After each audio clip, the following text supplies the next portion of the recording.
Now, the next continuum is the skill and respect with which a container is built. So there's the love in a relationship, and then there is the contract in a relationship. There's the kind of the essence, and then there is the structure. There's the feeling of home, and then there is the architecture and the pattern of cleaning the house, etc. So in the area of skillful container building, there are a couple of containers that need to be built to create an honoring and honorable relationship. And one of them is a sexual container. And what is a sexual container? It is a clear, mutual, articulated boundary of what is and is not acceptable. So, for example, with my wife, I have the following clear sexual container. 1, I will not keep secrets. 2, I will never lie. 3, I will not kiss on the lips. 4, I will not touch another woman's breasts and genitals intentionally. 5, I will not let my genitals be touched intentionally. And I will not be nude with a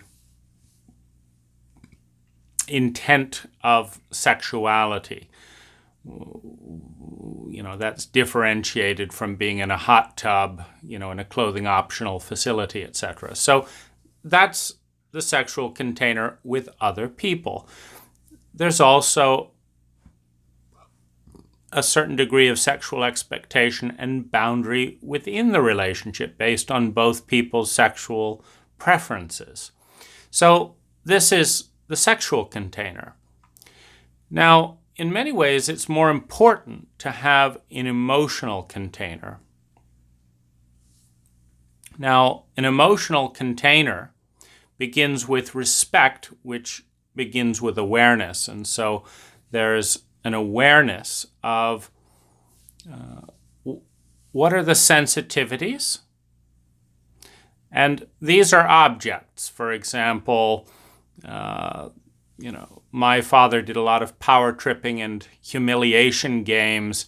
And so, just as an object, I'm sensitive to being laughed at, meaning if it's not clear if I'm being laughed with or laughed at, I'm going to, that past experience is going to lean towards feeling laughed at. So that's a sensitivity. But then there's the context, which is an amplifier.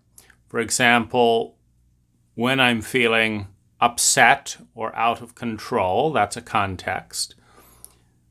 When we're in public, when we are in public and I don't know people, and when we're in public and I don't know people and I feel judged and uncomfortable emotionally, then being laughed at, you've now got 4 amplifiers. And so this is a context. Now, when you begin a relationship by exploring and respecting, by understanding it's a great honor and it is a demonstration of profound intelligence for someone to communicate with you a map that helps you, if you know what you're doing, to help them bring out the best in themselves and avoid the many pitfalls. It's a little bit like we're all a work in progress. And so if you take someone onto a construction site and you say, there's no railing over here, it's not finished. You don't want to press this button, the power isn't quite hooked up. And you give someone a map. You get around going this way and this way. Just about anyone can cope. You take the same strangers to a construction site with all this going on, and you don't tell them a thing, and there's almost a certainty that they're going to lean on something that can't be leaned on, press a switch that shouldn't be pressed, assume something that isn't accurate. It's just common sense. So when you create an emotional container, it begins with a mutual map, and it continues with being coached through the map to succeed because you want the other person to succeed. And it is made safe with agreements. It's made safe with agreements like, I'd like you to acknowledge an email that I send to you. As soon as you get it, say, thank you for your email. I will be reading it sometime in the next 24 hours and will respond then. Or I'll be replying to you by 11 p.m. tonight. Gotta go. This is a micro-container. It's acknowledging the weight of a contribution, and it's creating an immediate framework of expectation. That's part of what container is. And this is how I'm going to respond. So this is a container, and the agreement that is intended to bring out the best in one another is part of that container. I agree to do this. Now, if I don't do it, of course, there will be consequences. It will have impact. It will break trust. And here's how I'm going to repair that trust. First of all, I'm going to acknowledge that, yes, I broke the trust. Secondly, I'm going to hear how it feels. And thirdly, I'm going to ask you, what do I need to do to restore that trust? And then I'm going to do those things, and then I'm going to ask you, how is it? And this is our container.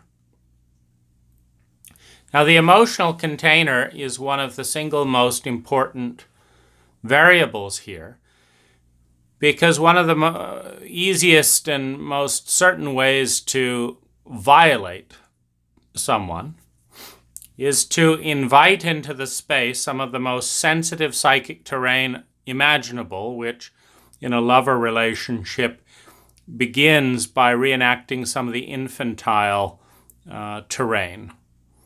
Meaning, as you come into the world and you have your first male-female relationship with your parents, a template is set,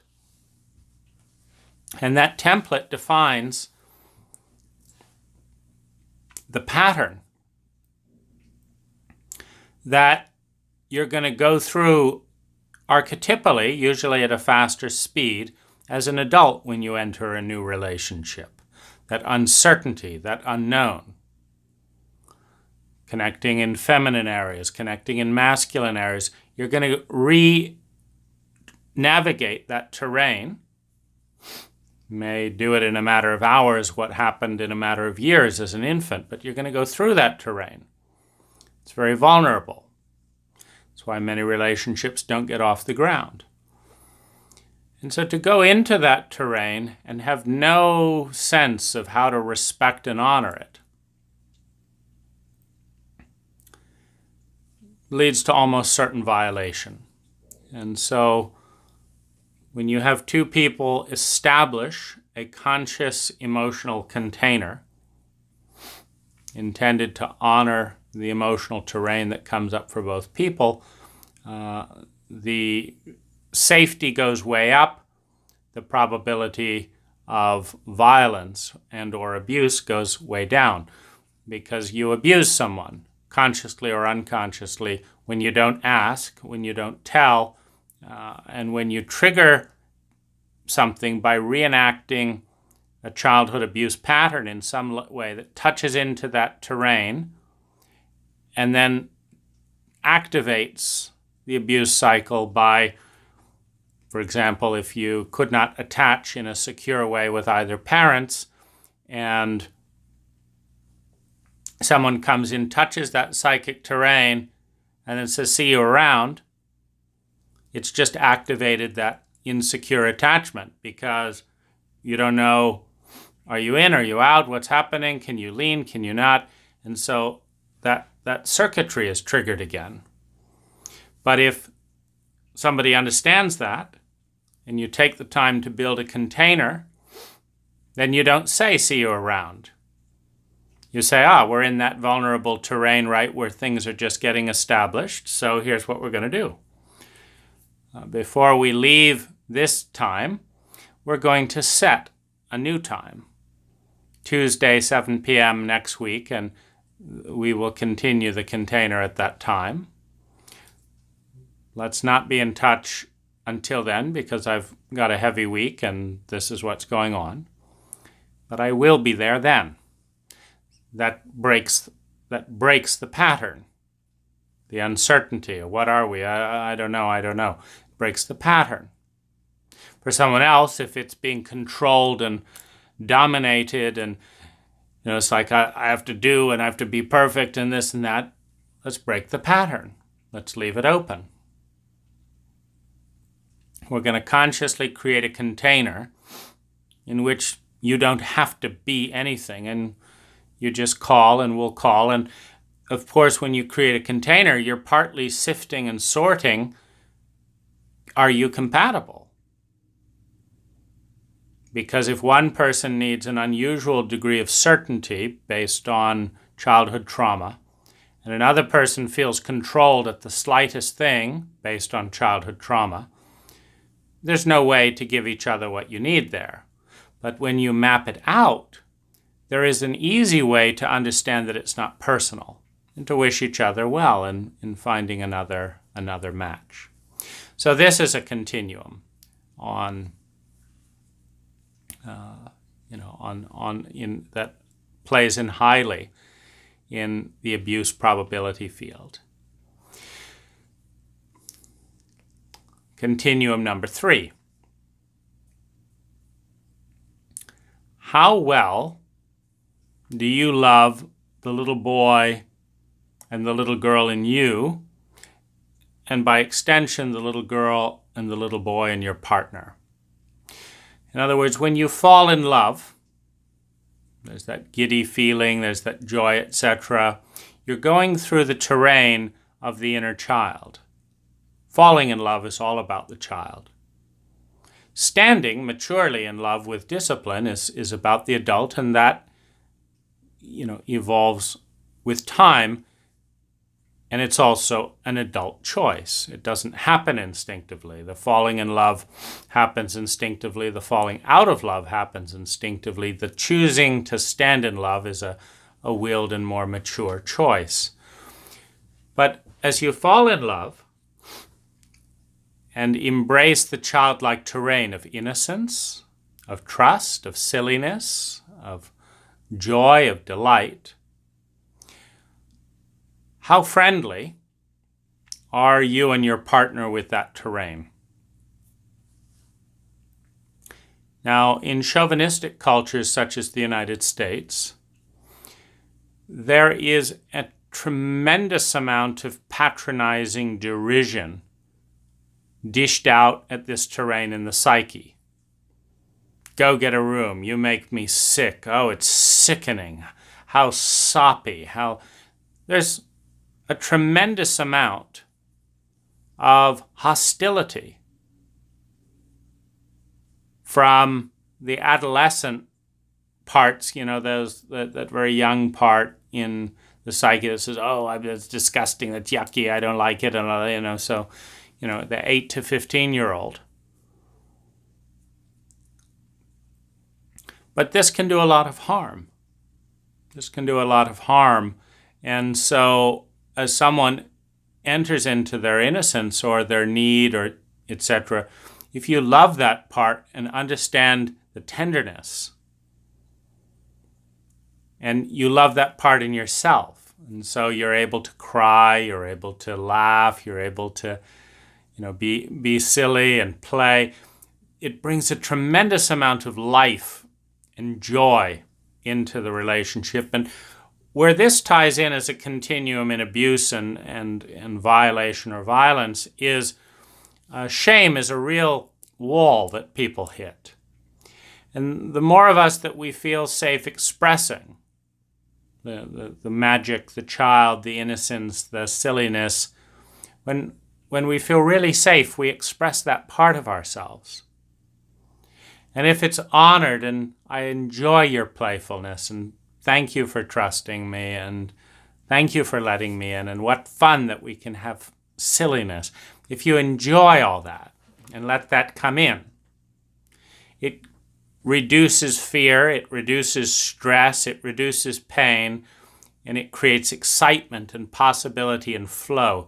And when you can partner in that domain as opposed to hitting walls, it makes a tremendous amount of difference in the level of pain, the level of connection, and so that violation goes way down. On the flip side, when you care about someone's tenderness and they attack you for it because they don't like their own tenderness, they attack their own tenderness. It's a little bit like the George Burns quote, I would never be a part of any club that would have me as a member. One of the things that I've noticed with American women is that if I value their sensitive feminine side, within the framework of cultural ranking, the feminine in the man and the woman is low ranking. It's about 20 cents on the dollar. The masculine within the man and the woman is high ranking. So who's a hot woman in America? Who's a hot, cool woman? Someone who's more outgoing. Someone who's confident. Someone who is a bit sociopathic. Someone who won't be fucked with. Someone who is very intelligent. All masculine traits. Oh, that's a hot woman. So within the chauvinism that's on an energetic level, you need to behave and compete to a certain extent to see who's going to be the most masculine, and that person has the high ranking in the relationship. The only problem is you get two positive charges on a battery and you don't get sexual flow. You get rank, but you don't get flow. So this is what is fucked up about Western and American culture, is you have to decide between flow and status, because the feminine is 80% undervalued. Now, this is tremendously undervalued in men, but it's also undervalued in women. And it ties into a certain extent with that more, alpha male chemical bad boy energy that women find very sexually attractive because it's high status. But the reason it's high status is a profound ignorance on a cultural level with the true biology of the interaction. That is, you take the whole and you split it into two and you have communication. Communication is the whole. Now, what is communication? You split it into two. There's a speaker and there's a listener. Well, there's no value in speaking if no one's listening. And there's no value in listening if no one's speaking. They're equal. You take an outlet in the wall, there's no value in a plug, and there's no value in an outlet. The value is when you connect them and there is electricity. That's the value. If there was no electricity, we would not bother making plugs or outlets. I mean, what on earth would we waste our time doing that with and just plug cables into the wall for no reason? No, it's the electricity. And the electricity comes when things are in balance, when you have an exceptional listener and an exceptional speaker in partnership. You have flow. So how do we do that? Well, it's very difficult when you're in a culture that thinks that if you're a great speaker, you're important. But if you're a great listener, you're just a bimbo. You're just, one of those people who doesn't have anything to say, who isn't as smart as the speaker. People don't go up to someone who listened really well and say, wow, the way you listened and drew that out of me was so beautiful. That is top-notch listening. You don't go to a Toastmasters class to learn fabulous listening. No, you learn to speak fabulously to all the other people who are busily trying to speak fabulously and nobody's listening. Because when you take the whole and split it into equal halves and then overlay the lens of chauvinism that overemphasizes the masculine and underemphasizes the feminine, communication isn't the goal. Competing to be the best speaker is the goal. So when someone else is talking, you're trying to come up with a witty comeback and all that so that you can outrank them in speaking, not in listening. Well, this very slanted value hierarchy is rampant throughout the culture. So, if I say something and it helps a woman come into her tears, it's like, that is an honor.